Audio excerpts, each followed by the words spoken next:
Today on Something You Should Know, how to get that song that's stuck in your head out of your head. Then, acting out of spite. It can be a bad thing, but not always.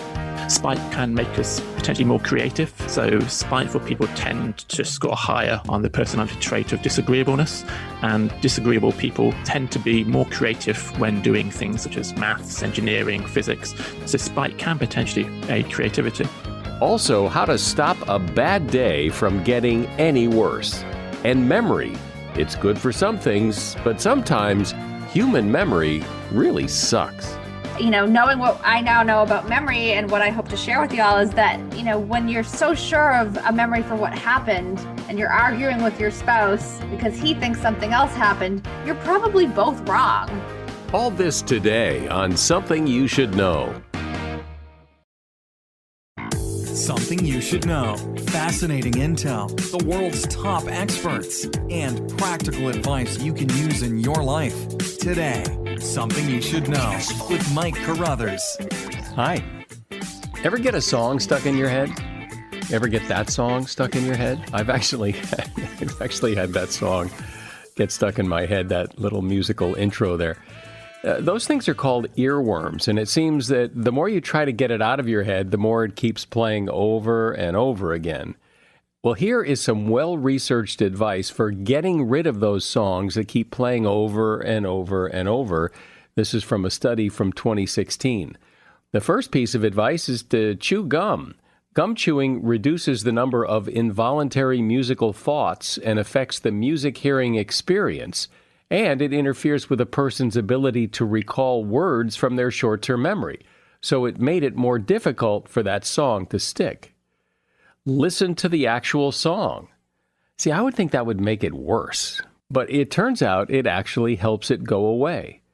Listen to a different song or go talk to someone.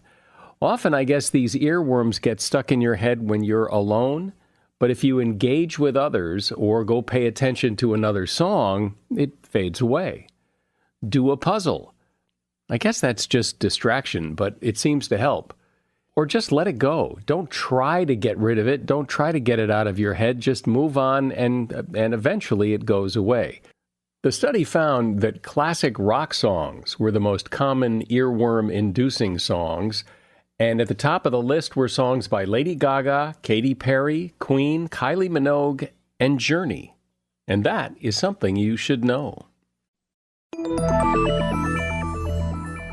Something strange that we humans sometimes do is we act out of spite. Often we later regret acting out of spite, but when we get angry at someone, spite can be a really powerful force that makes us do things we would otherwise not do, and makes us do things that may eventually cost us something. So why do we act out of spite, and can we turn that force into something more positive? Psychologist Simon McCarthy-Jones has taken a journey into the world of spite and vengeance. He's written a book about it called Spite, The Upside of Your Dark Side. Hi, Simon. Welcome. Thanks, Mike. So what is spite exactly? Spite is when you're taking your time at the checkout just to make that next person wait. It's when you put gnomes in your garden just to irritate your neighbor. It's when you invest in a company or even buy it, as happened in one case, so you can fire the management. Broadly speaking, it is a behavior in which we pay a personal cost or price in order to hurt or inflict a cost on somebody else. Is it an emotion? Emotions drive it, so I'm focused on it as a behavior, but obviously there are certain emotions that drive spite, primarily anger, feelings of injustice. And so it is what it is. Why are we talking about it? Why is this important? I kind of go back to Star Wars when Darth Vader says to Luke that you don't know the power of the dark side. Doing the research for this book, which I wrote, it made me appreciate that we don't appreciate the power of our spiteful side. So if you look at, say, our cousins, like the chimps and the bonobos, if you were to offer them, if you were to give one chimp $10 and you asked that chimp to give some of that money to another chimp, and it only offered the other chimp maybe $1 or $2, the chimp would take the money or the bananas or whatever it would be that you give the chimp, and they'd be happy enough with that. if you do that with people, then if we're offered an unfair split of money, then we react very differently. We will literally almost toss the money back at the other person. We'll give up free money if we don't feel we're being dealt with fairly. Now, that kind of makes sense. If we've been treated unfairly, it makes sense that we might give up some money or pay to punish the other person. And that kind of makes sense. What happens then if somebody else has maybe gotten ahead of us fairly? They've worked fairly, they've earned more than us, and would we in that situation give up our own money to punish that person for getting ahead of us, even though it was completely fair how they got ahead? And again, you find in these economic games, one being the Joy of Destruction game, that around 40% of people, if they're anonymous, will pay to inflict a cost on somebody else who has gotten ahead of them due to their own hard work. Which is pretty nasty. And it gets perhaps even stranger in the sense that you wouldn't think that if somebody has helped you, that you would in any way be spiteful towards them. You think, if someone's been unfair, then that's going to be the trigger. But what you find is that even if somebody has helped you and been really generous, people will still, in some cases, spite them. So this is called do-gooder derogation. And the idea here is that if somebody has been very generous, then that kind of gives them more social points than you. Other people are going to maybe like them more, are going to want to cooperate with them. And so therefore, their generosity is a threat to you, and therefore you are potentially open to spiting them, which is obviously not a good thing for society. Yeah, well, I can imagine, like, say somebody gives you a job, but that somebody who gave you the job owns the company and is a multimillionaire, and you're making, $15 an hour, you might feel spiteful towards that person, and yet they gave you a job. We're a paradoxical creature. But I guess it all comes back down to this. Spite seems to be wrapped up in our desire, really, for dominance, to both raise ourselves up and to pull other people down. Because again, we're an inherently social creature, so dominance is a really important thing to us. And yet, I bet if you ask people why they do things like this, it isn't that they're trying to be dominant so much as it's about the fairness and the justice part of it, yes? Yes. Again, there's this split between why we think we do things and why we might actually do things. So again, if you ask somebody, generally why they're punishing somebody, they'll say that it's to make the other person act better in the future, that they're trying to maybe deter the other person. But if you look at the experimental games that have been done, it really comes through quite strongly that people are really punishing people in order to harm them rather than just to simply make them act better. And that punishment is quite often an act of domination, which is hidden below a mask of fairness. And when people do these things to spite other people, is the satisfaction everything they'd hoped in general, or does it usually turn out to be, well, what did I do that for? That was really stupid. Well, these things are often driven by anger. And again, if in the experiments you have a pause between somebody being treated unfairly and then deciding how to respond, then you'll find they're much less likely to be spiteful. So once they can control that emotion, then they can deal with it better. But again, in the heat of the moment, they might act in ways that they're going to later regret. But do they typically later regret? Is spite usually regretted later? Or are there examples of people who brag about it, who were very spiteful, very vengeful, got the other guy, and, were real happy they did it?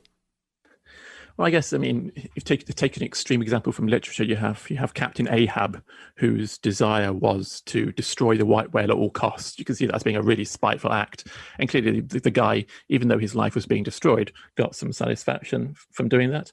And again, you can see when people are maybe trying to make spiteful bids on eBay just to make the other person pay more, you can see that people are feeling quite good in the afterglow of that. Again, upon reflection, people might come to regret it, but others not. It's particularly an issue when matters of justice are involved. So our brain responds really powerfully to justice. So if you've been maltreated, then a spiteful response is going to potentially feel really good for you, both in the short term and in the long term. So studies have been done in the MRI scanner where somebody was treated unfairly and then they got the chance to punish the other person. And the brain activity really strongly overlaps with what you see when a drug user is about to take a drug. So in many senses, justice is like a drug to us. We crave it and we get really powerful rewards from administrating it, potentially through spite. Are there people who never have this reaction? Depends on how you measure it. So if you do questionnaires in the population, you'll find maybe 5 to 10% of people say that they act spitefully. If you do experimental games, the numbers become a bit higher. So some auction bidding games have found that a third of people behaved not at all spitefully, a third behaved really spitefully, and the other third were in the middle. But I think if you look at how people behave, if you put the right person in the right situation, or maybe the wrong situation, that almost everybody will potentially behave spitefully at some point if pushed. Has anybody done a survey and asked and gotten a sense of, has everybody pretty much done something out of spite? No, the questionnaire data was only being looked at in the past decade or so, so we still don't know too much about spite, which is quite strange. Most of it comes from the profession of economics, so we don't really know quite how spitefully people will act when they answer these questions. Well, what's your sense? Is it a pretty universal response to life? You tend to find it. So the games that economists have developed to measure spite, they've played these all over the world, in America, in the jungles of Borneo, and levels of spite vary, and it seems to be quite strongly influenced by the role of your culture in setting norms of fairness and how people are expected to behave. So culture plays quite a strong role in how likely people are to be spiteful. Are people more or less likely to be spiteful depending on their status, where they sit on the social ladder?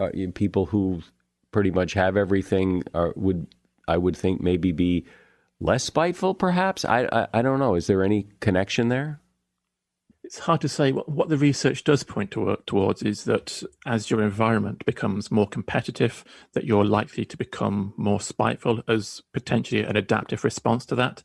And there's been some really nice work done in the States about how the brain enables spite. So to sum that up briefly, so basically, if the world becomes more competitive in the olden days, the much olden days when we were evolving, then certain types of food would become more scarce and harder to get. And the neurotransmitter in our brain, one of the big ones, is serotonin, and we need to get tryptophan, which is an essential amino acid. We need to get that from the food in our diet in order to make serotonin in the brain. Now, if the world becomes more competitive, we've got less access to foods with tryptophan in, it turns out that once your serotonin levels drop, then that makes you behave more spitefully.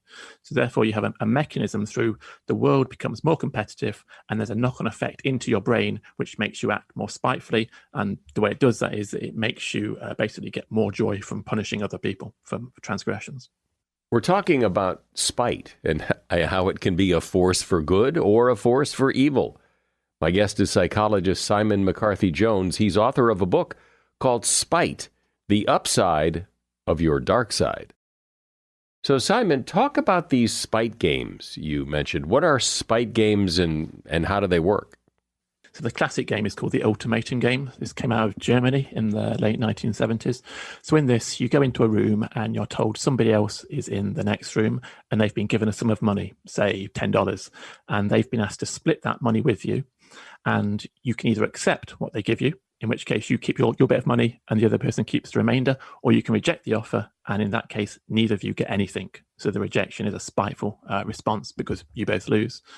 And those studies found that basically around half of people, if offered just $2 out of the $10 pot, would spitefully reject it and say, no, I'd rather we both went home with nothing than you went home with the $8 and I was left with the $2. And you might say, well, that's $10. That's fairly small fry. Does it really make any difference to anyone's life? When the study's been done with much more money on the table, you still find this same pattern of results. So it's not simply because it's a small amount of money. Even when relatively large amounts of money are involved, people will still act spitefully towards unfairness. You started by talking about, if a chimpanzee gives another chimpanzee $2 of his $10, he'd probably take it and he'd be fine. But what about other animals? Do other animals act spitefully or not? When you see spite in nature, it tends to evolve because certain conditions have been met. So basically, if you're an animal, let's say that you're an ant, if you have a behavior in which you can harm creatures who are quite genetically unrelated to you, and that you can tell who those creatures are, and there's a fairly low personal cost to you, those creatures will act spitefully. So you can see in nature. Best example would be the red fire ant. So this ant has a variation in one of the genes, GP9, and basically if you're a sterile worker ant, So you have kind of no fitness evolutionarily to damage because you can't reproduce, therefore you can't kind of suffer a fitness loss. If you're one of these sterile worker ants, then you can smell if another queen doesn't have the same version of the gene as you do. And if she doesn't, then they attack and kill it. So you can see spite evolving in nature because basically you have copies of your genes in your close relatives. And if you can do something that harms you and harms somebody else but benefits those relatives, then that can still evolve. And so what do we do with this now that we know more about spite? So what? I think it's about seeing the downsides, but also seeing the potential upsides of spite, which don't get talked about that much, and then using our understanding of spite to control how we use spite. So in terms of the upsides of spite, so you find that spite can lead to you having kind of reputational gains. So if someone punishes you and you retaliate, other people watching tend not to think too much of you because of that. But if you watch somebody else hurt somebody else and then you punish the aggressor in that situation, so you haven't got a dog in the fight, you see somebody harm somebody else, but you punish the aggressor, then other people think that's a pretty cool thing for you to do. They'll cooperate with you, they'll give you social brownie points, which explains, frankly, quite a lot of what we see on social media. So spite has reputational gains. Spite also seems to help us be better at competing. So in one study, people were asked to do some maths puzzles and people did them. Then they were asked to do them again, but they were told that there was a prize on offer this time. And what you found was that the non-spiteful people got a bit better at solving the math problems, but the spiteful people got a lot better. So being spiteful seems to help you be more competitive. And that seems to be because spiteful people have a focus on getting ahead and are quite okay by being ahead of other people. So that desire to get ahead can have benefits. Spite can make us potentially more creative. So spiteful people tend to score higher on the personality trait of disagreeableness, and disagreeable people there's some evidence, tend to be more creative when doing things such as maths, engineering, physics. So spite can potentially aid creativity. And then the final thing, which again doesn't seem intuitive, spite would seem to help us fight tyranny or fight the unfightable. So if you were trying to take on, say, a tyrannical government or a tyrannical company, then you're quite likely to lose in that situation. So you need something in you that can help you fight adversity when you know quite likely that you're going to lose. And our spiteful side seems to be useful for that. So there's a nice quote from a theologian called Reinhold Niebuhr where he says that only a sublime madness would lead someone to fight malignant powers in high places. And so maybe spite can be that sublime madness, can allow us to fight for what is right, even when we know it's a lost battle. So it's all about managing spite, I think, rather than just playing it completely down. By your definition, spite is an action. In other words, you know how people will ruminate and think about and, write an email that they never send, or they think that of things they would do to get back at somebody, but they never do them. So that's not really spite, or is it? You could see it as being a spiteful intention, and then the person has been able to manage maybe the anger that's driving that intention. So I'd see that there could be a form of spiteful intentions, which either through mindfulness, taking a time out, reappraising what you think the other person is really trying to do, that you can manage that anger and then stop yourself from acting spitefully. So I understand how acting in a spiteful way has its rewards. It can feel really good to get back at somebody who wronged you. But it also seems like, in many cases anyway, it's a lot of work. It's an awful lot of work. You're giving up something of yourself. And what if you just talk to the person? What if you just communicate with someone and try to work out your differences instead of, planning this big scheme to get back at them? I think you're right about the communication issue. So again, on one of those experimental games I was talking about, the ultimatum game, if the person who felt they'd been wronged could pass a note to the other person, or the other person could pass a note to them explaining their behavior, you find that spite goes right down. So maybe at the end of the day, we just need to kind of better understand why each of us is doing why it is what we're doing, which is generally, quite often for good reasons. And if we can understand where the other person is coming from, then we might be able to evade destructive, spiteful acts. Yeah, well, road rage is a really good example of that, because, when people cut you off or do something that perhaps puts you at risk, there's a tendency for a lot of people to get back at them and do something equally as as stupid, because we judge people by their actions and we judge ourselves by our intentions. But if the guy that cut you off turns out to be your best friend, all of a sudden there's a lot of forgiveness going on and there's less spiteful revenge because you know this person. Yeah, absolutely. Yeah. So people, once we know the person, again, it humanizes them.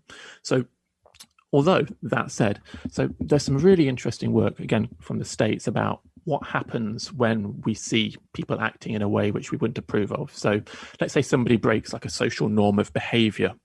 There's evidence showing that when we look at that person's face, we now see it as less face-like. So the brain processes that other person's face who's just violated a social norm more like an object and less like a face. And obviously, if their face is less face-like, they're more like an object to us, and that makes it easier for us to punish them. It's this mechanism called perceptual dehumanization. Wow. Isn't that interesting? And I wonder, does that also apply if you know the person? I don't know if they looked at that, but I mean, I guess the positive message there is that we have empathy. You know, we can feel others' pains, and it's a really strong mechanism for preventing us from hurting other people. But obviously, in our evolutionary history, there were times when we needed to hurt other people, so we needed mechanisms to turn empathy off, and this seems to be one of those mechanisms. What's interesting is what you said, that there isn't a whole lot of data about spite, and that most of it has come from the last decade or so, and most of that has come from the world of economics. And yet spite is such a powerful force in almost everybody, whether people act on it or not. And I suspect most people probably have. Just the intention of being spiteful, it seems like a very powerful force that is well worth understanding.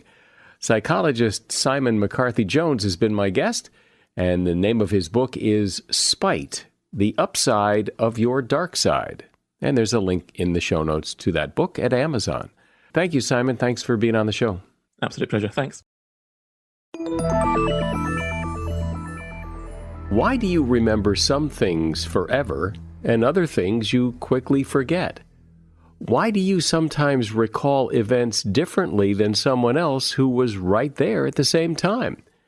Why do you remember odd little things from years ago but can't remember where you put your keys 10 minutes ago?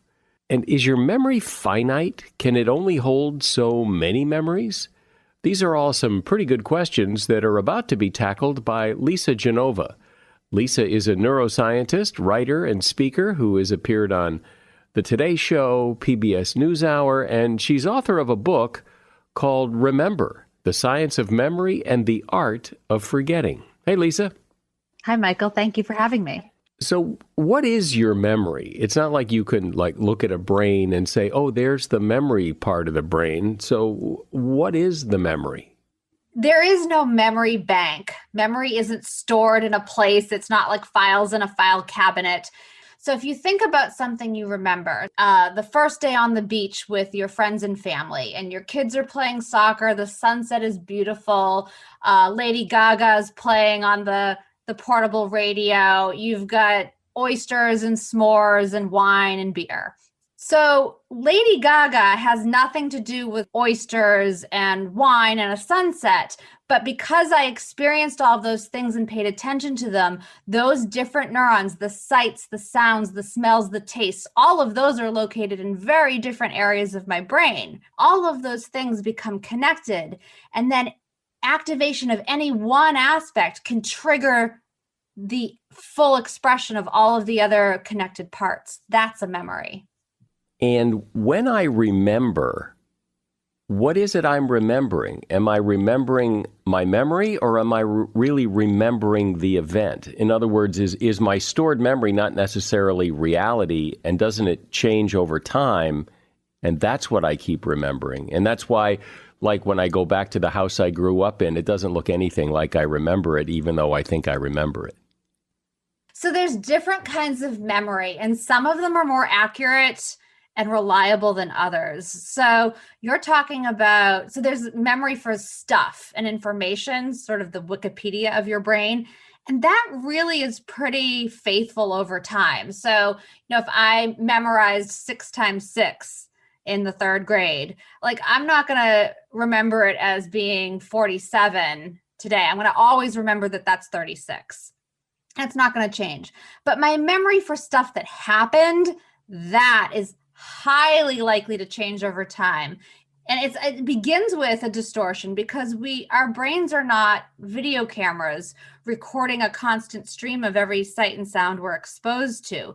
We can only capture, to begin with, what we pay attention to, right? So if you think about, your childhood, so say Christmas morning, you are going to remember something different than your little brother, and something even different from what the parents notice. So what your memory of what happened isn't sort of, the universal truth. It's just the slice of reality that captured your interest to begin with. Then over time, it can change, because every time you reminisce, think about, write down, talk about a memory for something that happened, you have an opportunity to edit it.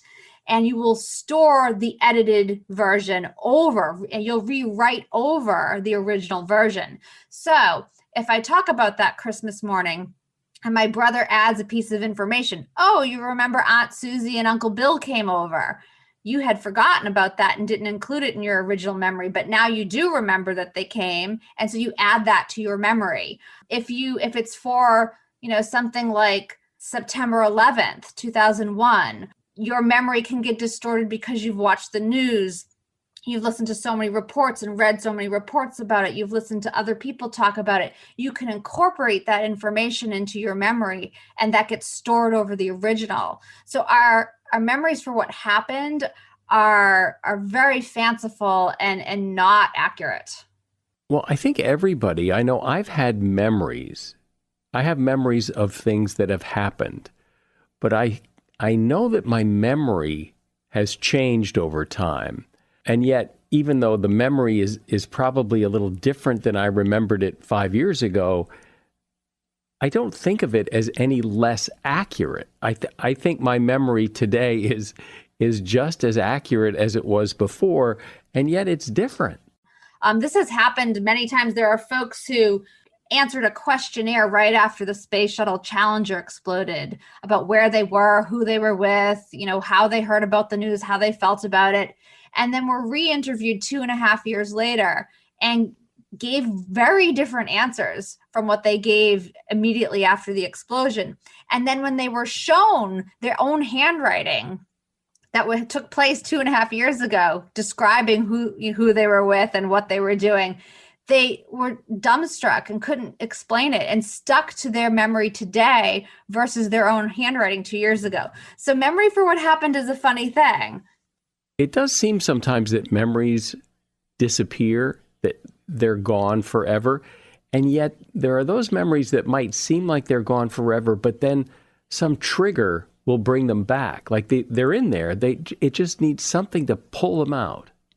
And this gets back to what you said about visiting a childhood home, right? So, if I live in New York City and I'm, in Manhattan, and I say I grew up in rural Vermont, and you ask me to describe, my childhood neighborhood or something about my childhood home, I might not come up with much sitting in, amidst all the skyscrapers in the busy city. But if you take me in the car and drive me to that neighborhood in Vermont, and all of a sudden I'm surrounded by the context and the cues that are associated with those memories, those become triggers that, once activated, can then trigger the activation of all of the other neurons connected to it. So, there's the Weeping Willow, and there's Mrs. Daly's house, and, Mikey and Joey lived right next door. And so the memories come flooding back when you're in the context of memories that were seemingly long forgotten or not accessible. Yeah, that happened to me. I walked in after several years of having not been in my high school. I walked into my high school, and it was like I had never left. And all these memories of people and places and events and things that I haven't thought of forever came flooding back, and it's as if it had just happened. And it was the strangest thing. And that's happened a couple of times to me. Yeah, because a memory consists of all of the sensory and emotional elements, right? So when you're not in the presence of those cues, your brain isn't being activated specifically. But if you go back to high school, there are the lockers, the color of the lockers, the smell of the hallway, the stairwell, all of those visual the olfactory, the touch, all of it can start to stimulate your brain. And then it's not just the sights and sounds and smells. It then activates all the things that are connected to it. So there's the memory of the girlfriend from senior year whose locker was 2 lockers down from yours. And you never even would have thought of that had you not been physically in that space. So is the brain, when it forgets all these things and then but they're still there because they can come flooding back with the right triggers, is that some kind of evolutionary efficiency that the brain is doing to make room for other things, and if we need those we can pull them up, but the brain is working in some sort of efficient fashion so that new things can come in? Yeah, this is a little bit of a misconception too. So there's, people will say, oh, you're only using 10% of your brain, and oh, I need to forget things so I can make room for others. No, I mean, we have over 100 trillion connections available to us in our brain. And so there's not a limit capacity. So, I mean, there's a Japanese engineer who at the age of 69 memorized over 100,000 digits of pi. And so here we have someone who's at an age that we would associate with being elderly and having maybe a diminished memory and for sort of a long-lived life that's fairly full of stuff in the brain, and yet he has room for 100,000 digits of pi. We always have room to remember more. So it's not that we need to be efficient and sort of tuck some things away or not, or get rid of a certain number of memories so we can create new ones. Memories don't feel available to us if we're not using them or searching for them. They're memories for how to do things. Culture calls it muscle memory. It's also called implicit memory. But so the memories for how to do things, right? So how to brush your teeth, how to ride a bike, how to type on your computer. These become sort of unconscious automatic pilot, we know how to do them things. And we can not do them for years. So, for example, I was a skier when I was younger, and then I didn't ski for over 10 years. I was busy having kids and moved far away from mountains. And then when I got back up on skis, I had a moment where I thought, do I remember how to do this? And so my brain hadn't used remember how to ski in over a decade. But as soon as I got on those skis, my brain knew exactly what to do. So muscle memory has integrity over time. Doesn't matter how many years you go. That's where the saying, it's just like riding a bike. It's in there. Even you don't have to get rid of it to make room for other memories. Yeah, but that's a misnomer, right? I mean, the memory is in your brain. It's not in your muscle. Thank you. Yes, that is a misnomer, right? So the choreography to the chicken dance, it seems like your muscles know what to do, but they only know what to do because your brain is sending motor neurons to your muscles, telling them what to do. So yes, this is why it's called a muscle memory, but it's a memory that lives in your brain for sure. So Lisa, you mentioned things like 9/11 and when the Challenger exploded, and those are those kind of memories where everybody remembers where they were when those big traumatic events happened. Those seem like they're very special, very unique kind of memories. This is true. And they feel vividly remembered and richly detailed, and we feel confident in the accuracy of them even years later. And while you will remember all of these things, like I remember where I was when I heard that Princess Diana died, 9/11 for sure. The details around it, even though they're confidently held, are very often not accurate. And this is okay for the most part. It gets interesting when we think about eyewitness testimony, which relies on the memory for what happened. But all of these, they're called flashbulb memories, which is a little bit of a misnomer because it's not a photograph of what happened. But again, folks who are interviewed after all of these, so flashbulb memories are for highly emotional, shocking events that do feel personal to you. So like I have a flashbulb memory of where I was and what was going on after the Boston Marathon bombing. But maybe if you're from Paris, France, you might have heard about the Boston Marathon bombing, and it's certainly shocking, but you might not have a flashbulb memory of it because Boston might not be personal for you. And I'm from Boston. So while you will remember these events always, the details of actually what happened morph over time. And we've seen this over and over again in all the studies that interview folks immediately after the event and then interview them again a year or 2 years later. And most of the details are off. People don't remember it accurately. Knowing what I now know about memory and what I hope to share with y'all is that, when you're so sure of a memory for what happened and you're arguing with your spouse because he thinks something else happened, you're probably both wrong. Well, that doesn't say much for eyewitness testimony, does it?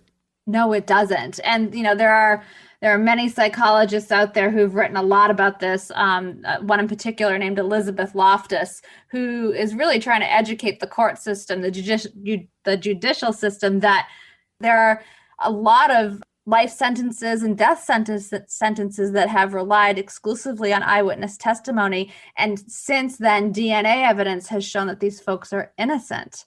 So it's very scary to rely on it. Our memories for what happened are very vulnerable to suggestion. So for example, if I were to show you a video of a car crash, and then after the video, I ask you, how fast were the cars going when they collided? You say 30 miles an hour. If I had instead asked you, how fast were the cars going when they smashed? You'd say something faster. You'd say they were going 40 miles an hour. So just the substitution of a single verb can change your memory for what you believe you saw happened. Is there any way to prevent that? In other words, knowing what you know, are there ways to cement memories and keep them real, or this is just how the human brain works? Yeah, unfortunately, this is how our human brains work. Like, even when we write something down, we narrow the experience of the memory of what we actually experienced, right? Because we only capture so much. Like, if I, in this conversation with you right now, if I were to then write, Dear Diary, today I had a conversation with Michael Carruthers and I talked about what we talked about. If I wrote down what we talked about, I certainly wouldn't include all of it. And so when I go to revisit my diary and read what we talked about, I'm really going to reinforce and therefore only remember what I've written down. And I will forget any elements that I forgot to write down. So yeah, our memories for what happened are not accurate or reliable. They're quite fickle. Our memories for the stuff we learn are way more stable and reliable. The memories for how to do things are really reliable. Our memories for what we want to do later, which is called your prospective memory, is probably the worst of them all. And again, this is part of the price of playing poker here for being human.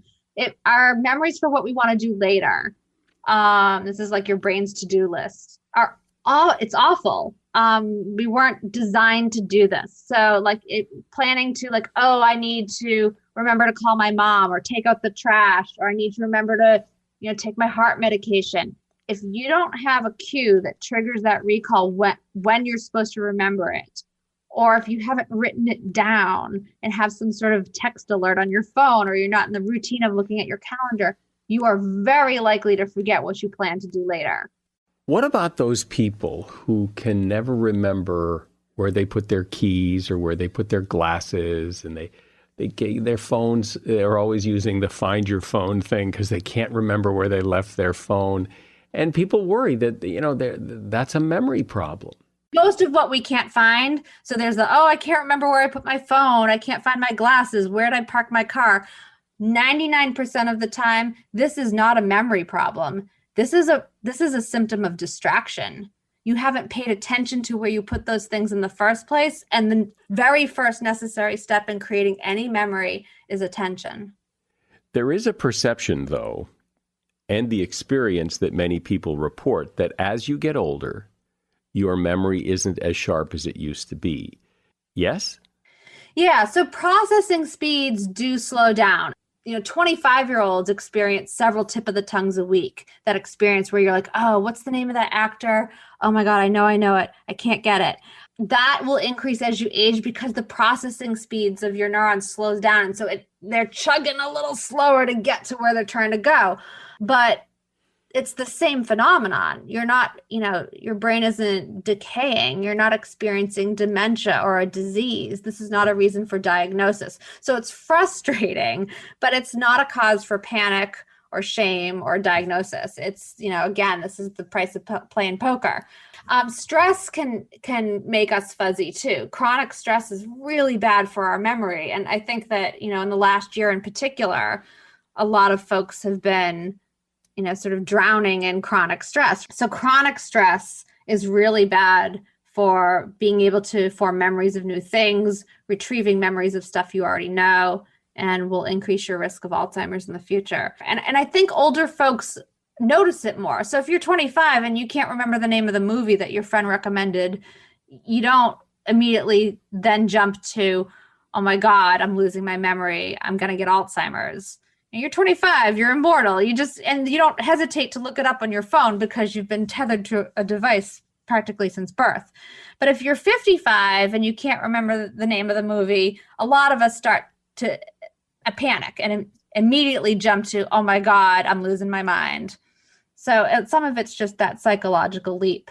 But there are times when people report, especially older people, things like they left the oven on, or they can't remember how to spell a very common word.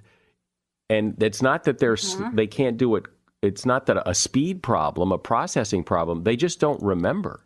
Right. So that can be a cause for concern. But again, before people panic, understanding how memory works and how it is supported and facilitated, and that if those things aren't present, maybe that's the reason you're foggy today. So if we require 7 to 9 hours of sleep a night for your brain to clear away metabolic debris that accumulated during the business of being awake the day before. And it consolidates the memories, the stuff that you learned that day before and the stuff that you experienced gets laid down and locked into a lasting memory while you sleep.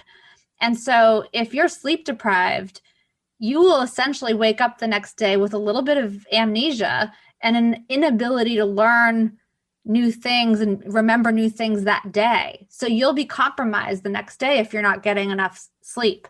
So you can check in with yourself. Is that going on? Am I overly stressed? Have I been sedentary for too long? If you don't, exercising is probably the best thing you can do for your memory.